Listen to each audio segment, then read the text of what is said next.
On this episode of the Just in Time podcast with Justin Kutcher. Now you got Jameson Williams up. You got Jahmyr Gibbs will be up soon. Jack Campbell, Sam Laporta. All these players are so young. So the core and the base is there. We're in pretty good shape to make another run. Dan was a head coach. Like, he had that persona. I love you. But I got to tell you, if you hit Barry again, your ass is going to be going back to Canton. The greatest sports moments happen in seconds, but the stories behind them are timeless. Dive into the mind of the icons who live those moments. No filters, just authentic conversations about the moments that define careers. I'm Justin Kutcher, and this is the Just in Time podcast. Welcome to another edition of the Just in Time podcast with Justin Kutcher, joined now by a four-time Pro Bowler, College Football Hall of Famer, and just a Hall of Fame type of guy who is my broadcast partner in the NFL on Fox, Chris Spielman. Chris, awesome to see you again. Thanks for joining me here. Oh, my pleasure, man. I'm looking forward to this. You know what I'm so excited about is that I remember the first time I got to work with you and I saw you in short sleeves and I was like, man, this dude looks like he could still play. You still look like you can play. I do think one of the things that I'm trying to be an advocate for, and I talk to some of our players here in Detroit, guys that are, on the verge of retiring or whatever, and it's during the off season or whatever the case may be, and I talk to them about staying healthy after they retire, because these guys have been training their whole lives. They watch their diets their whole lives. Sometimes when guys retire, they let everything go. Then health problems seem to be an automatic with former players. So I think it's important to emphasize to them and to have credibility, to work out and to eat right and all that. In fact, I'll show it to you real quick. I put a weight room in my Get out. bench. And I don't know if you can see the kettlebells down there. Yes. Yeah.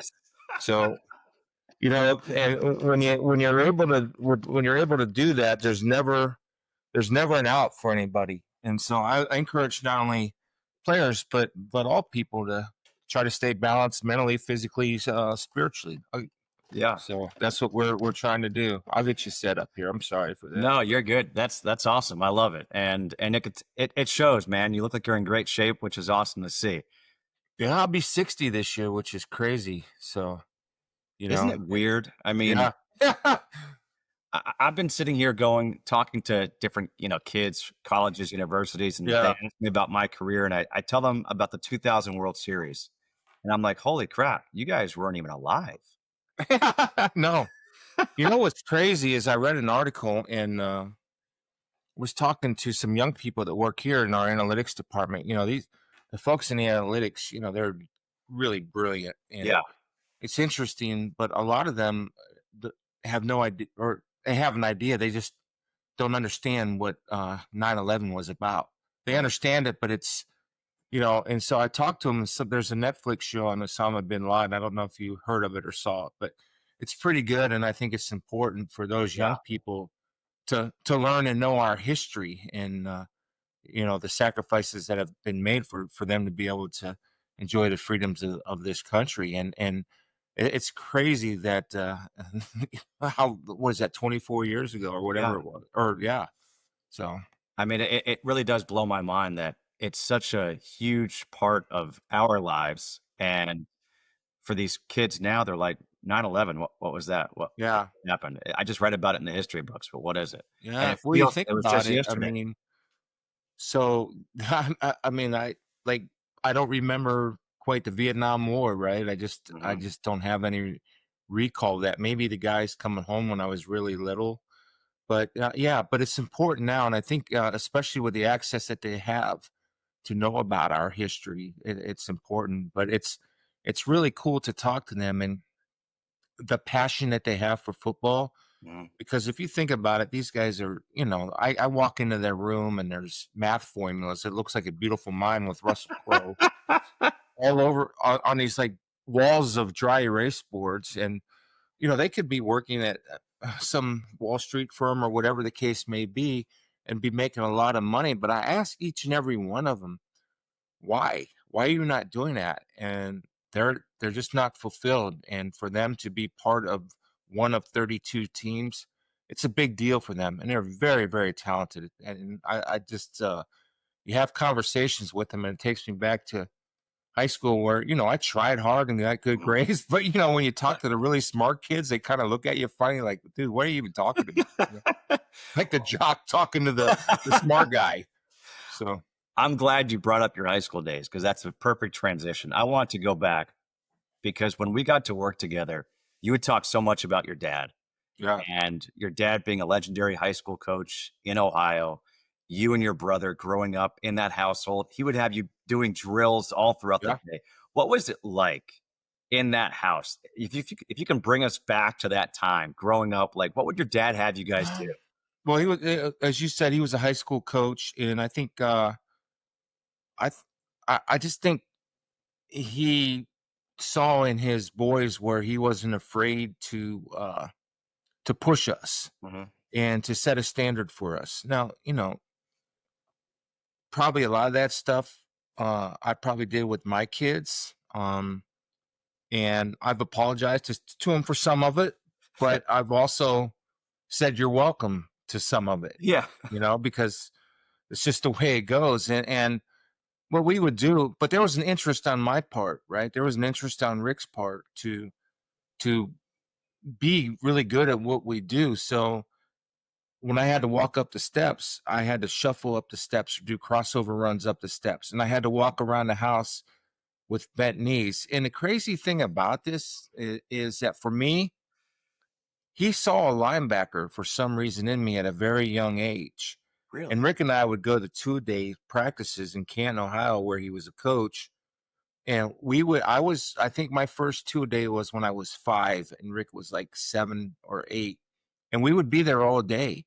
And when I was 5 or 6 years old, because I remember I was in the first grade, he would tell me to go sit in with Coach Bernie Hall, who was the linebacker coach.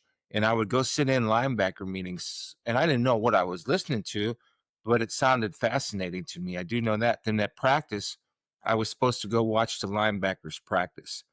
And so I don't know, like he seemed to have a vision for me, and it worked out. And it was something that I felt very fortunate to be a part of. And it really started my love of the game, that those 2-day practices with my dad's high school teams.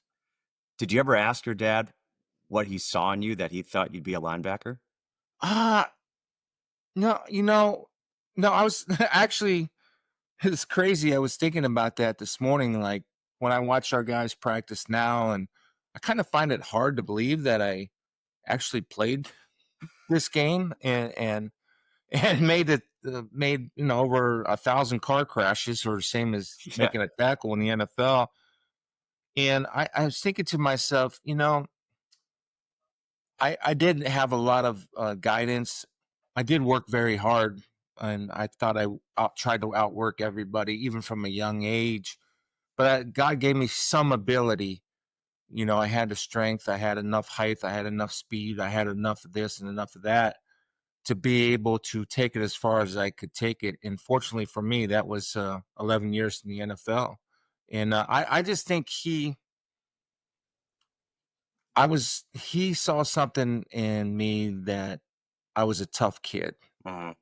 And that I had enough athletic. He was a very good athlete himself. And so I had enough athletic ability that I could do something with it. And for whatever reason, he saw a linebacker in me, which is because he was an offensive coach by trade. And so I don't know what he saw, but he saw it and he cultivated it at a very young age. Did you play any other sports in high school? In high school, I was a basketball player. Yeah, I loved playing basketball. It was my second favorite sport. I think basketball players are the best athletes in the world. It's amazing to me, their athletic ability at their size and how well they move and jump and explode, all that stuff. And I also threw the shot put in high school, which was fun. So, but everything was geared toward making myself a better football player. I mean, I was an okay basketball player. My claim to fame was, I was a decent basketball player. Do you remember Jerome Lane that played for? Yeah. Send it in, Jerome. Yeah. The one with the smash backboard. Well, he played at LeBron's school for your younger viewers. St. Vincent, St. St. Vincent, St. Mary's. Mary, yeah. And we were playing them, and I tried to box Jerome out. He jumped over me, took one step, and slammed it on my head, and I said, "Well, put shoulder pads on."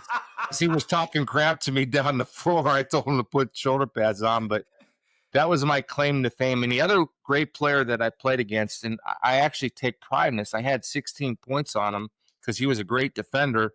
I think he had 32 or something that game. But Gary Grant, I don't know if you remember Gary Grant, played for the University of Michigan, played in the NBA for about 20 years. Wow.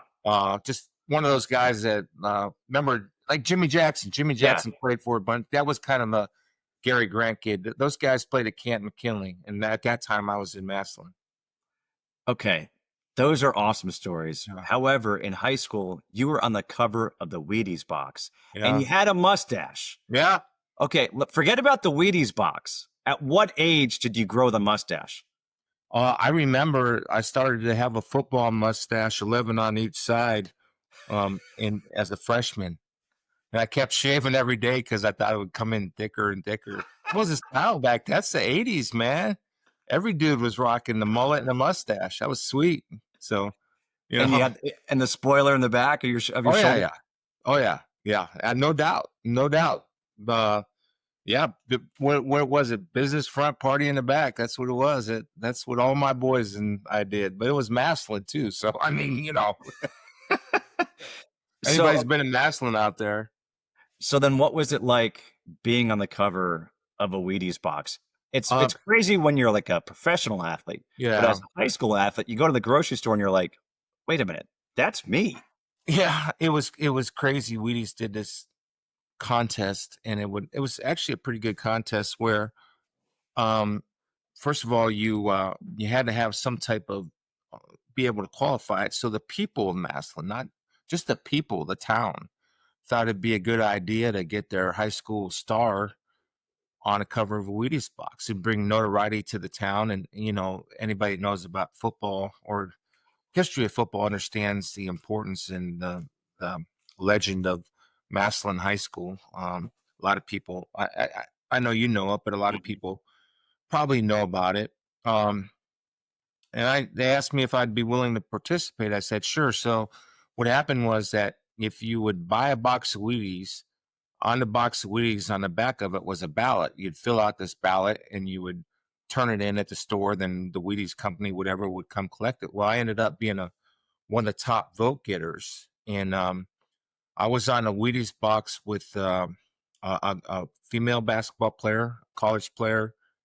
Do you remember Madam Butterfly, Mary T. Meagher? She was an Olympian swimmer. I was on, and she was also on the Wheaties box, and they were all kind of regional. Yeah. So there were a couple other people that I don't recall their names, but I just remember Mary T. Meagher, and I kind of followed her career. I think I'm pronouncing her name right. I'm sure some of your listeners know who I'm talking about. Dominant world-class swimmer. I think she's an Olympic gold medalist, if I'm not mistaken. But yeah, so it was cool. It was a lot of pressure though for an 18-year-old kid. I mean, we'd play basketball games, and I thought it was funny, but my mom was very protective of me, as most mothers are, where I'd be on the foul line and the opposing teams would be chanting Fruit Loops, or whatever. It's just silly stuff like that, which Captain Crunch.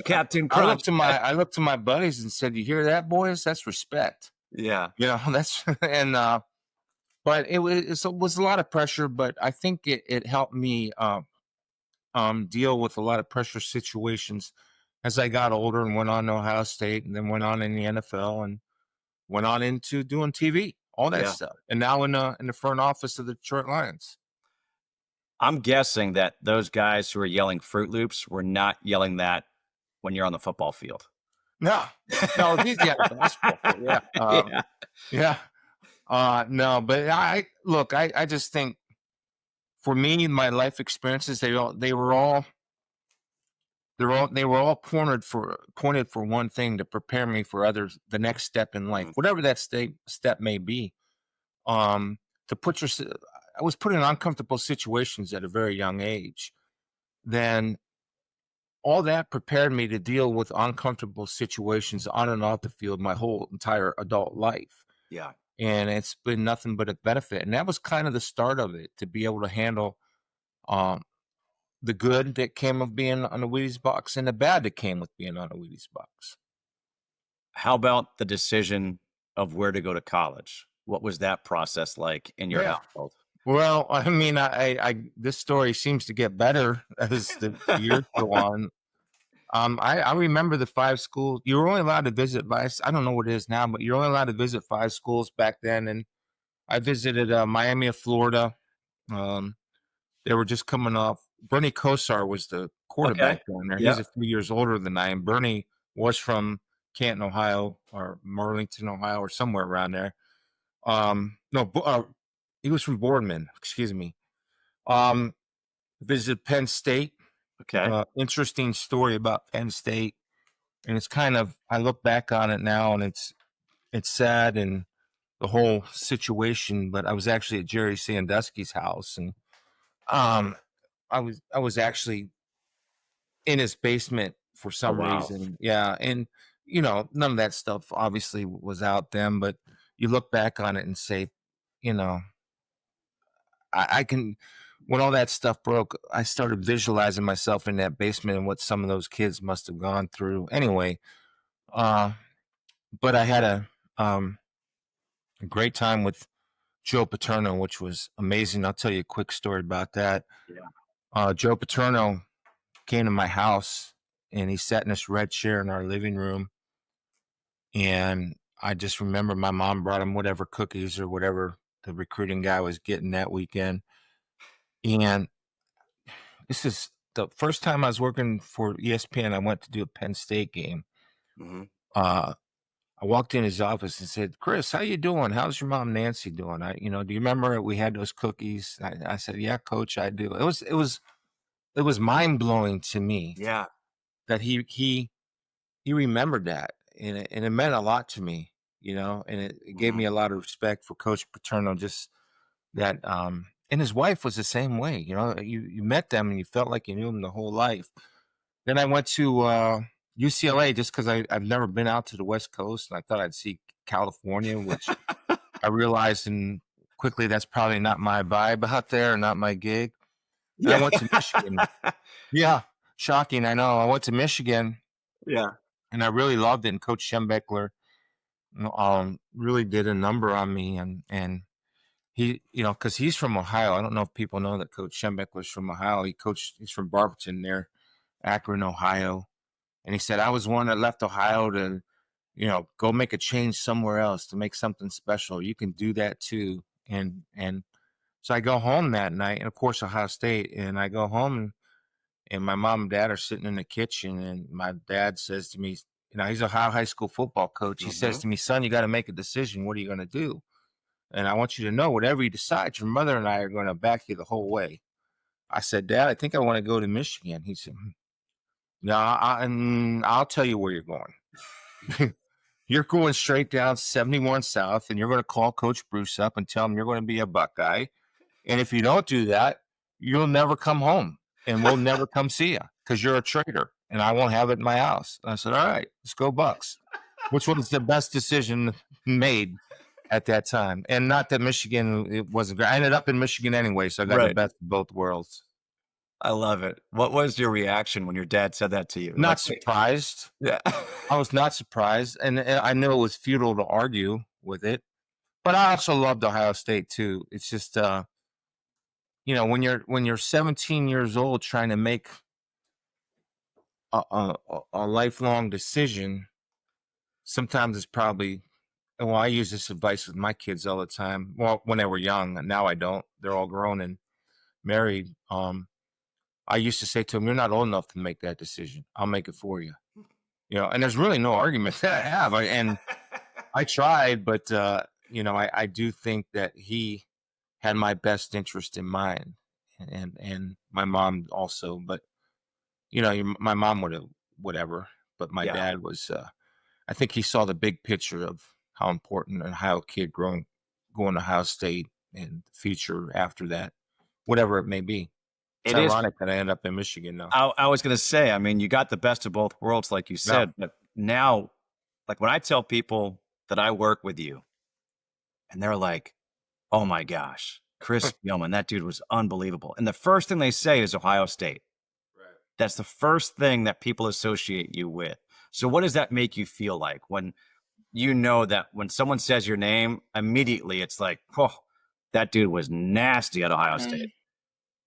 I mean, there's so many great players at Ohio State, right? And the fact that I can be mentioned, and as the years will go on, it'll be other guys that are remembered more. Like my whole thing was Archie Griffin, right? Mhm. Growing up, only two-time Heisman Trophy winner, and one of the nicest. I don't know if you ever had a chance I've to never meet met him, no. but he's one of the nicest guys you'll ever meet in your life, and I think it's cool. I felt like that everything that I had to give, I gave down there, and quite frankly, I've gotten in return.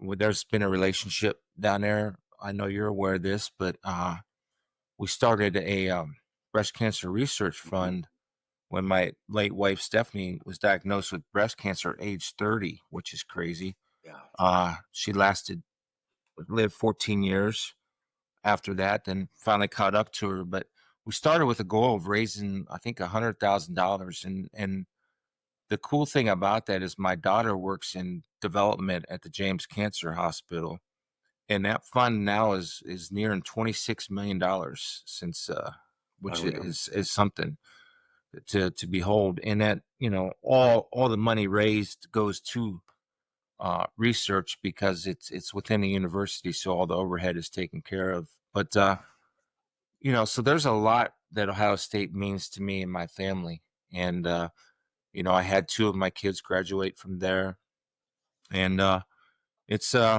it's something. I'm glad to be a part of it. I'm glad to be a part of that history, and I'm glad to contribute to the history. And I tell guys now, even Buckeyes that are up here like Taylor Decker, uh, Jamarco Jones is up here. I tell guys that come from Ohio State that are Tyleek Williams, we just drafted from Ohio State. I just tell them that, it's really cool that you guys come here and you understand that it's a privilege that you had was to play at Ohio State, not a privilege for Ohio State to have you there. And I think that's why they do such a good job and have done a good job over the years. Even now, they have more of an advantage, of course, Right. with the amount of money that they are able to spend on NIL. This is one of the things I don't know if people understand the type of person that you are. They see you, they saw you on the football field, they see this tough guy. Like you mentioned, your dad would have you walk up the stairs sideways and do all this stuff. The fact that you took a year off from the NFL to take care of your wife, Yeah. and just getting to know you and the way you talk about your kids, you're a special dude.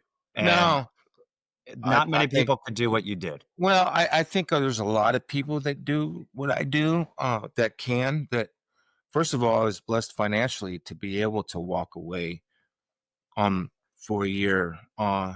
There's many people in my situation, and most people that I've dealt with over the last, oh my gosh, from 1998 to 2009 when Steph passed away. There's so many people that I dealt with that uh, were able to have the support from their work Mm-hmm. that would let them work their own hours so they can take care of being at the appointments and stuff. But I had enough flexibility to walk away and be the one to, I had young kids at the time, Yeah. and I wanted to set an example for them, not at that particular moment in time, but now my son has a son, and I watched him. They were up a couple weeks ago, and I watched him handle his newborn kid, what's 3 or 4 months, and I watched the love and the care in his eyes, and how he was walking around helping his wife. Now, a lot of guys do that. I get that, but I like to think that he saw that from his dad, Mm-hmm. and he's going to pass that on to his son, and his son will pass it on to his son. And I think all my kids will be able to do that. And it's not because of anything I've ever said. Hopefully it's been for what first Stephanie, and I was fortunate enough, Justin, I never thought I'd get remarried, and I remarried a girl with 2 daughters that are been a blessing in her life. And she's a Northeast Ohio girl too. She's from Youngstown. I can't quit the Northeast Ohio girls. The funny thing, both of them think they can kick my ass. It's just crazy that they can think that, But I've been very fortunate, and it was interesting because this is kind of a cool story. I know we're getting off topic No, here, this but is I great. I think love it's it. very interesting. Like, and a lot of guys, maybe people listening to this, even guys or gals are listening to this, like when we knew Steph was getting ready to go home, heaven, Mm-hmm. that we would talk about, you need to get remarried. I said, are you crazy? I'm not getting remarried. There's no way. I don't even like girls. Like, I don't have anything in common with them. I liked you, and she said, no, you got to trust me. You need to get remarried. And she actually went on and she made a DVD for all the kids at that time, explaining to them that if your father finds somebody, you have to welcome her into our home. That's how far, like, how selfish she was, right? Because she knew, and because I think I was 44 when Steph passed. And anyway, I read in her journals after she passed away that she was praying not only for the future spouses of our children, but for a future spouse for me, which not like, it was more that she knew it was best for me. And I look back on it, and I got remarried in uh, 2013, 4 years after she passed. And it's been, it's kind of hard to explain. Like, you don't ever think that you could have that much Mm-hmm. love, but it's totally different. And that's always been a God thing for me. And now I'll tell you this: blending the family, and those of you listeners out there that have gone through this, is one of the most challenging things that I've ever done. But it's also been one of the most rewarding things in my life, because I'm my stepdaughters, and I have such a great relationship with them. But and I know my boundaries. I'm their stepdad. I'm not their dad, Mm-hmm. and I have great respect for that. And but I'm always there for them, And it's been great. It's been I was I had so much grief, never thinking that I would be able to feel that type of joy again. And lo and behold, God had another plan for me. It almost leaves you speechless, to be honest with you, and to see the foresight that Yeah. Steph had. Yeah, yeah. It it just you found a couple of special women. I can tell you that. Yeah, And and I think of it as that we always kind of lived by this credo about, and what you give will grow, what you keep you lose, and the essence of life for Steph and I when we started going through our cancer journey was uh, is service. How can we give back? So you keep giving and giving, and all of a sudden you're giving to all these things, and all your heart and all your soul, you're giving it away. And if we kept all that, we would lose it. But when you're giving it away, you look behind you, and there have been thousands of people that have been given to you their whole life. And so it's just this constant, you're giving away as much as you can, blessings wise, when you're getting all these blessings coming in return. It's just like this giant circle of of goodness coming. And there's going to be bumps along the way, and there's always going to be bumps, but that's life, and that's how you deal with those. One of the things that I talk about at my my daughter's one of my daughter's weddings last year, and I'm going to say this at all their weddings, is that as a couple and as a person, you got to operate without fear. You cannot be fearful of anything. If you do that, you're gonna live in a sheltered, sad life. You got to go take your shots and operate without fear. And along with that, you have to be realizing that they've been given not a spirit of fear, but a spirit of power, a spirit of courage, and a spirit of love. And when you do that, when you have that and you believe that within yourself, you can accomplish great things, man.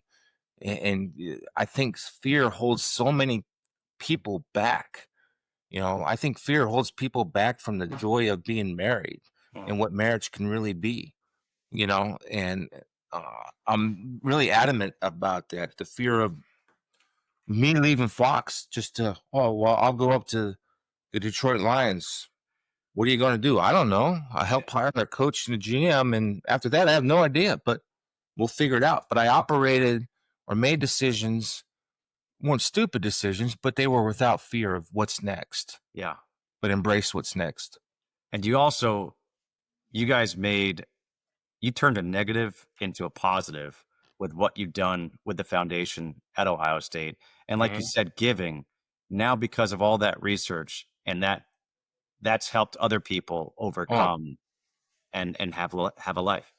Yeah, I think people that have dealt with this understand in the cancer research world. Okay, well, we found that it's not just drugs too. There's all kind of natural things people were trying to do and experiment on and all that. And I keep a pretty close eye on what we're doing down there and what's working, what's not working. If it's not working, let's try the next thing. But it's a National Cancer Institute, so I think we have one of the best docs in the world, like a lot of places, but obviously I'm biased. But in the cancer world, you judge success in research by, well, this can expand somebody's life by 2 months, or this can expand somebody by 3 months, and all of a sudden, you keep making these incremental jumps, and you end up making real progress. And there's been so much progress made since 1998 that I wouldn't even recognize the options that would be available to her now that weren't available in 1998. In fact, one of my sister-in-laws just went through breast cancer, and she went to the James Cancer Hospital, and I went with them to meet with the doctors, and just because I have relationships with them, and the options that she had were not even thought of when Steph was going through it. One of the cool things too, and this is really cool subject. I know we're not on sports, but I think this is really awesome. Important. That I'll tell you this quick story because it's important. So we're talking about research and all that. So there's a drug out there called Herceptin that just came on the market when our fourth child was due. Now, Stephanie has already been through 2 or 3 battles of cancer. But one thing we determined was that cancer is not going to make decisions on how many kids we have and how we raise them. We're just not going to let that happen. So there was this drug called Herceptin that no baby, and she was on it. And what it does is basically it blocks the receptors of a cancer cell from gathering nutrition and growing. And it was working for her for a long time. And we found out that she was pregnant. And it was a little bit of a surprise. I ain't going to lie to you. But we had to make the decision. Now, I don't, whatever decision people make, but our faith would not, we were going to have the baby. There was no decision in that regard. The decision was, do we get off this drug that was possibly saving her life to have the baby, or do we stay on the drug to make sure Stephanie was okay and still have the baby? And there was all this research done, but there wasn't a lot done with babies born on Herceptin. The doctor came in and there were experiment lab animals that were on Herceptin that were giving birth, but there wasn't a lot of human studies. So and the story goes, and I know because I remember they whisked her off. My daughter Audrey, who just graduated from Ohio State a month ago, Wow. was born early, while Stephanie stayed on the drug. And she's perfectly healthy and normal. But I remember she was born early, and I got to give her a kiss hello, and they whisked her off to ICU or whatever. But there was nothing wrong with her. We just didn't know. Yeah. So, but we had faith, obviously, in God, and we had faith in the doctors and the people and the research and trust, you know. So it all worked out. There you go. And all because we operated without fear. So, I mean, I know you said this is not what the podcast is about, although I would differ. I think people getting to know this story and people getting to hear this is incredibly valuable. And then yeah. I think about you and I think about your career, and it all kind of makes sense now of operating without fear. So, Right. you know, you think you want to go to Michigan, you go to Ohio State, your dad says, no, you're going there. Then you get drafted by the team in Michigan, Yeah. Detroit Lions, Yeah. and you go on to have this great career with the Lions. You're in their Hall of Fame. What was, you know, it's so hard to transition, but how did you take all that stuff and turn it into a positive on the football field?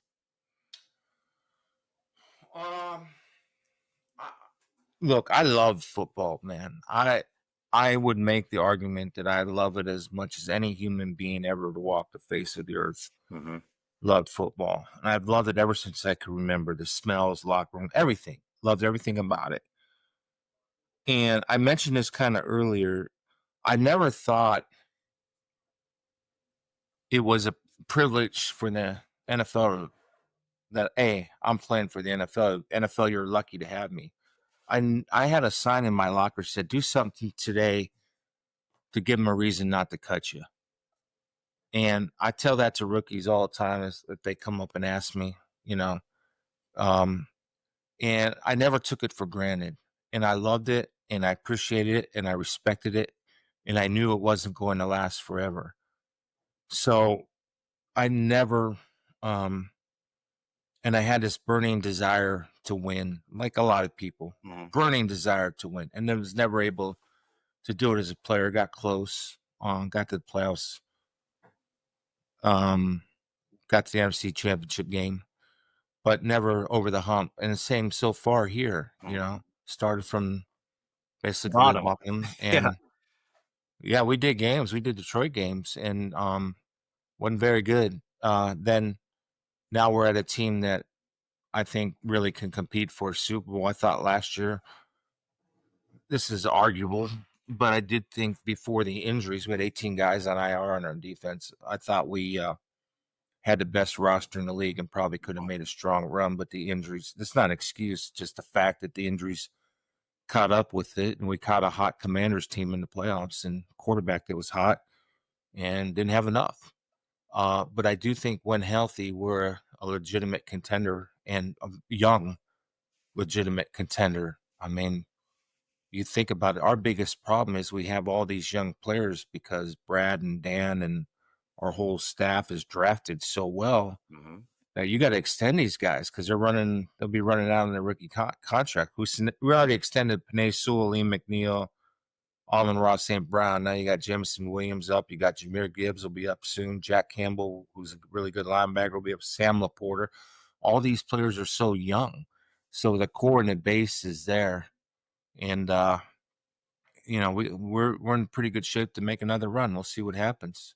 I'll tell you this, and we'll get back to football in a second. But in 2013, I did a baseball game at Wrigley Field, and it was right before the Major League Baseball draft. And we had on the assistant GM talking, and they had the number 2 pick in the draft. They ended up taking Chris Bryant, the third baseman, who won Rookie of the Year and all this stuff. Doing that game and seeing what they had in the pipeline, Yeah. I was then at Fox to help audition some people. And I met these guys who were from Chicago, but they were talking about doing a gambling show, and they lived in Vegas. And I said, the Cubs will win a World Series within 10 years. Yeah. Wow. And they were like, I'm like, I bet you the Cubs will win a World Series within 10 years. And the guy says, what do you want to bet? And I totally forgot they were like Vegas dudes. And I was like, oh. And they won in 2016. And the reason why is I just saw what they were doing. You know, Theo Epstein had gotten there. I'm going to say this, I'm not blowing smoke up your ass. When you went to Detroit to go in the front office, and then you guys make the hire and you get Dan Campbell, and the way you guys run it, I see you and Dan Campbell as very similar. There's no bullshit there. I would say this, that when I was working for Fox, and I obviously had access to a lot of personnel with my brother that was in the league back in the league actually as a consultant with the Jets. But when I did games for Fox and we did New Orleans games, especially if we were down in New Orleans, for whatever reason, we had a bunch of them down there. I did, I don't know, maybe 6, 7 games in New Orleans. And I used to just watch him at practice. Really? And I would just see this presence. And I knew about him, but I just remember I kept hearing about him. And Dan wasn't really on anybody's radar. And because you remember that was a year that I think Robert Saleh got hired. Arthur Smith was a hot coach. Somebody else got hired. I don't know. But Dan wasn't really on the radar for a lot of guys. And but when you're able to identify exactly what a team needs, and I think the mistake some NFL teams make is that they assume that they have to hire a coordinator. And you don't have to hire a coordinator. He can be a coordinator, but it's not an automatic that he is a coordinator. And Dan was a head coach. Like, he had that persona. And I know that Rick interviewed him before with the Vikings as an offensive coordinator. And I know that he had the interim experience down at Miami. And I think I forget what he went as an interim coach, but I knew that he was well respected down there. So when this team needed was somebody that would not wilt when it got rough, because it was going to get rough. And he didn't want to admit it. Brad Holmes, who was a great hire by us, by the way, as GM too, they didn't want to admit it. But I guess my best way to describe my job is I'm kind of an outsider on the inside. And sometimes when you're an outsider that's on the inside and you see everything, you see it first. And I knew it was going to be rough. And 3-13-1 started the following year, 1-6. But you saw it changing. You saw it turning, and you saw it getting closer and closer and closer. And I knew that personnel-wise, we just didn't have enough time to add what we needed. But we started to see it come. Then we finished that year 9-8 and took Green Bay out of the playoffs. Then the next year was 12-5. Then last year was 15-2. And so 12-5, 1/2 from the Super Bowl. And but the pieces are in place. And a sign of a good leader and leadership, and Sheila does a great job of this, you hire the right people, you get the hell out of their way and let them do their job. And when you're able to do that, and you're able to hold them to a certain standard, and that standard is communicated, and that standard is never compromised, great things can happen. And so far, that's what we've done here. And the challenge is to keep that standard where it is. Well, like I said with the Cubs, I do believe that you guys will be hoisting that Lombardi trophy with you there, with Dan Campbell there, with this whole regime, because of what you said. You don't, Chris, you're someone who doesn't try to follow you lead, and you lead by your gut and your instinct. I was always amazed, and I'll take people inside right now of our production meetings. Every week, right before the night before the game, we have a production meeting. And usually the analyst will talk about what they like, what they want to talk about. But you would legitimately get up in the meeting and you would pull other people to show what teams were doing.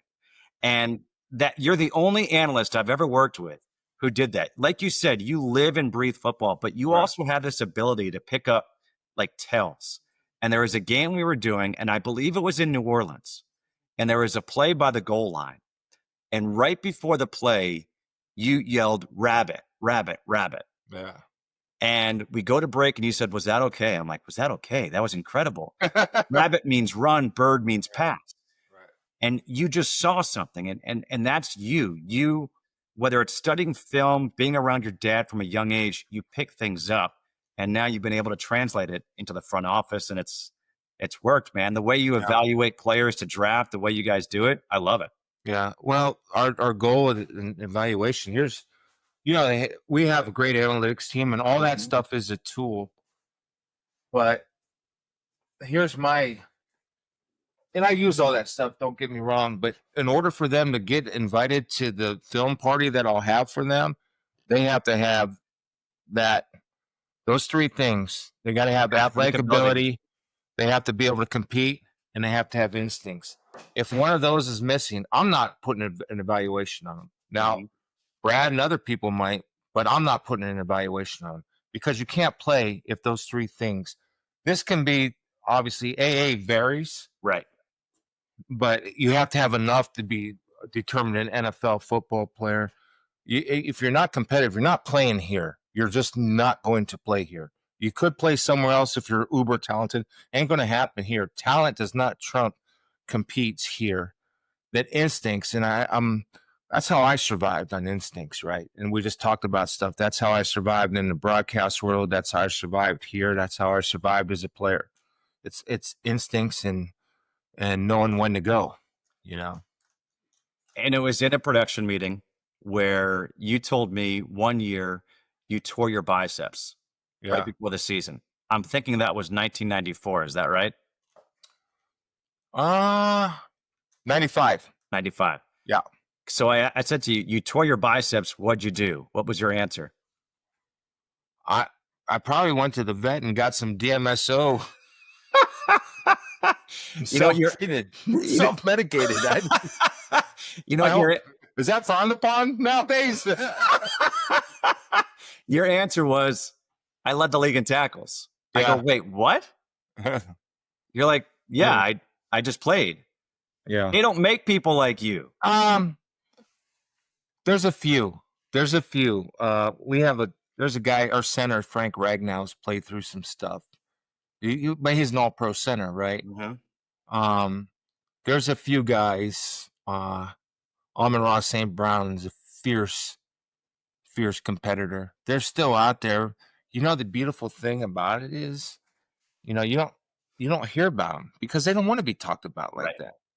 Like if they let an injury out or they're playing hurt, you might as well paint a giant red X on there and say, hey, other team, make sure you hit me in my right knee because it's been bothering me today. Yeah. Or swap my elbow because I dislocated it in the game. Or see that giant ass brace on there? Why don't you try to hit that as hard as you can a million times?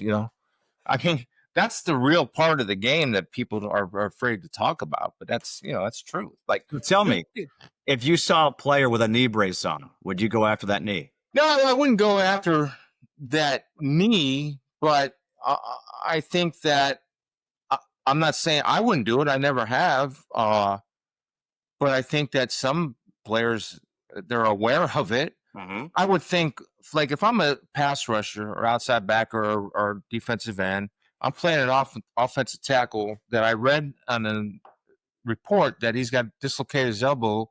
He's going to try to play. And so part of the pass rush game is you attack the upper body of the arms of the offensive tackle. Now, the offensive tackle knows that guy's coming for his elbow. The pass rusher knows that guy's coming for his elbow. And you do it within the rules of the game. Right, of course. That's just part of it, right? It's hard to attack the knees and within the rules of the game. but I don't think you ever intentionally try to hurt somebody, but there's a weakness there. So talk to me about a guy who I don't know if he had a weakness, but he was your teammate, Barry Sanders. Yeah. Going up against him in practice. So were you allowed to hit him? Well, interestingly enough, it was 1989, Barry's first year, my second year. And it's a good story is Wayne Fonts actually played high school football against my dad in Canton. Oh, my gosh. So Wayne was our head coach, and my dad knew Wayne and all that stuff. It just kind of worked out that Wayne was the head coach here. And so Barry's second day of practice, or whatever, we were in pads, and I said, I'm going to show this young rookie something. The only way you can show him something if he didn't see you coming, because if he saw you coming, you had no shot at hitting him. The second guy in would get him usually. He didn't see me, and I hit him pretty good in practice. Didn't take him to the ground, but I slammed him pretty good. Then Wayne used to have a cigar. I don't know if you remember, Justin, and he used to drive around in a golf cart. That was his thing. Really? Right? Okay. And he drove up to me with his cigar. He goes, Chris, my man, come over here. And I go, yeah, coach. He said, man, I played with your dad. I grew up in Canton, just like you. I love you. But I got to tell you, if you hit Barry again, your ass is going to be going back to Canton. So I said, okay, coach. And sure enough, he was right. So you don't hit him in practice. And he was, Barry is, I guess my bias, but he was, he's amazing, man. I've never seen anybody like him. I don't think there will be anybody like him. I mean, you some of the kids, my son and them, they always YouTube his runs and whatever, how special he was. Like, he was unbelievable. He was unbelievable. I encourage people that never saw him or his highlights to watch it, because what he did on the football field has not been duplicated. Do you have a duplication? I don't. No, nothing that I've seen in my lifetime has come close to him. No. And what I kind of compare it to is, if he had an offensive line, what he could have done. I mean, it could have been just like earth shattering. I just want to know, from a defensive perspective, when the offense is on the field, you're probably looking at, it wasn't film it wasn't game. It wasn't the iPads at that time. It was actually pages. Yeah. Were you able to actually enjoy and see him live, or did you have to wait to film study to see what he was doing? You would just kind of hear it, and you'd look up on the highlight or the big screen. But what I would do, though, after on Mondays, after we were all done with our defensive meetings, I would go watch the offense just on my own, just to watch him. And I did that too when I was in Buffalo, and I played with Bruce Smith during our defensive meetings. I would obviously watch what we were doing and what I was doing as a unit and what I was doing as an individual. But afterward, I would just go focus on Bruce Smith, because I'm sitting there saying, I'm watching two Hall of Fame players. And, that gave me great joy. Yeah. To watch those guys. And it was amazing. They're like, what Bruce was able to do for so many years is incredible. He's a great player. It's funny because you mentioned those two guys, and there's a lot of similarities between those two and you. The humility that you all have, that it never seemed like you, Barry Sanders, Bruce Smith would ever talk about themselves. They would talk about the team. And, the way that Barry would celebrate a touchdown by giving the ball to the referee. Yeah. There was just something so understated about him. He let his actions speak for him. Well, I think greatness, he knew he hit the sweet spot between being uber confident without an ounce of cockiness. And that's very hard to find. It's very hard to find, right? But Barry has it even to this day. I mean, he does some stuff around here. And he's the same guy that he was 20 years ago, 30 years ago. He's the same guy. And it's fun to see. I love talking to him when he comes around. But yeah, I think that when you're really good at something, you don't have to tell people that you're good. It's already known that you're good. You don't have to tell them. Why tell them?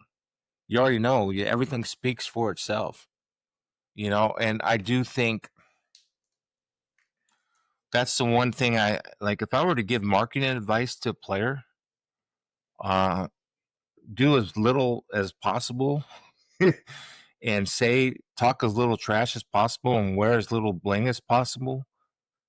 And like if you were a draft and you're getting drafted, wear overalls, or something if you want. I mean, just wear something that you wear every day, or wear your team sweatshirt or your college sweatshirt or your college travel suit or something. Just think how much notice that would be as opposed to $100,000 necklaces or, $20,000 suits or whatever You're the right. case may be. I mean, I think there's creativity and markability and humility, and instead of going the opposite, just do opposite of what everybody else is doing. That's how you get everybody's attention. Be the George Costanza for that one episode. Yeah, do the exactly. opposite of what your instinct tells you. Yes, I love it. I'm out of here. Yeah, so. Leave on a high note. Yeah. What I was thinking about was you saw what Saquon Barkley did this past year with the Eagles' offensive line. I thought, what would Barry Sanders do if he had that kind of an offensive line? I mean, is there a run, or is there a play, or is there something that sticks out in your mind of just playing with him? There's so many. I guess a game would be in 1993 or 4. So Monday night game in Dallas, and it was he and Emmitt Smith, and Barry just went off for like 250 yards. We won the game, which was fun. But I just remember that game, and Barry always seemed to be shine best, and the offensive line did a good job. I think the offense maybe held him back a little bit because that was us in Houston were running the run and shoot at the time. But another game was a playoff game where the Green Bay Packers and Fritz Shermer held them to -1 yard rushing, which is one of the most incredible defensive performances in the history of the NFL. You're talking about Barry, widely regarded as the best running back ever. Then you have a defense in Green Bay that held them to -1 yards, which is still an incredible feat that's never talked about, at least maybe not outside of Wisconsin. Yeah. Well, all right. I know that you've got a busy schedule, and you and I can talk for a while. It's been so fun to do this. I'd like to end each of my podcasts with a segment called This Just In. Okay. And it's just a series of questions, and you answer them top of your head. Okay. Favorite Ohio State, Michigan game you played in? Probably 87, my senior year. Earl Bruce was fired. We all came out with these Earl headbands. We beat them up in Michigan. And I remember standing off by the tunnel by myself as the team carried Earl Bruce off because I wanted to enjoy that moment from afar as opposed to being in a crowd of people. Wow. Very cool. Best advice your father ever gave you? Don't go to the bathroom where you eat.